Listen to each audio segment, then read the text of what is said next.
والمكرونه بتاعتي هسلقها نص سلقه برضه. في حاجه انا هموت واعرفها بجد، ليه الاكل لما بنحطه في طاجن الفخار بيبقى ليه طعم مختلف تماما عن طاجن بايركس، عن صينيه، عن اي حاجه تانية.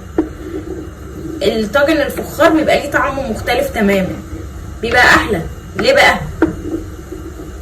اللي عنده اجابه يعرفني بقى ليه. هحط واحده مرقه، نسيت اقول لكم ان انا هحط واحده مرقه للمصداقيه، يعني كان ممكن احطه وما اوريكوش، لا انا قلت اوريكم.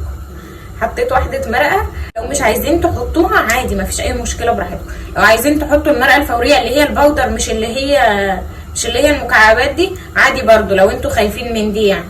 بس انا بحط دي. انا ما بحطش في ميه السلق بتاعه المكرونه ولا زيت ولا ملح ولا اي حاجه، انا بكتفي باللي محطوط في الصلصه بس. مكرونه مفلفله اهي، يعني هي قريبه داخله على السوا لكن مش مستويه سوا كامل. بس خلاص الطماطم بتاعتي اتسبكت، هبدا بقى ان انا احط الحاجات في الطواجن. انا هعمل الطاجنين دول. هنزل اول حاجه بالفراخ، هحط شويه فراخ هنا وشويه فراخ هنا. بس حطيت شويه فراخ هنا كده بالمنظر ده. هحط بقى شويه فراخ هنا.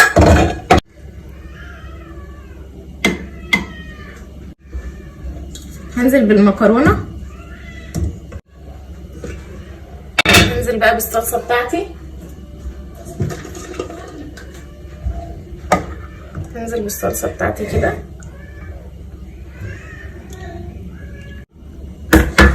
بس خلاص كده المنظر ده كده. هغطيها بورق فويل، خليهم الفرن على الرف اللي تحت، وبعدين اول لما هياخدوا تشميعه من تحت بس هقوم رايحه مطلعهم، هيكونوا كده خلاص تمام. نتقابل لما يطلعوا من الفرن. باي. لا تعالوا بقى نقلب الطاجن ده ونشوف بيقول ايه كده ولا فيه ايه اصلا. يلا بسم الله.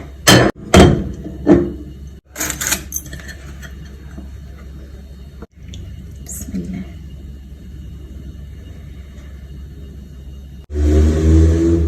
بصولي على الجمال، بصولي على الجمال والحلاوه. هو بيتكلم لوحده. بسم الله.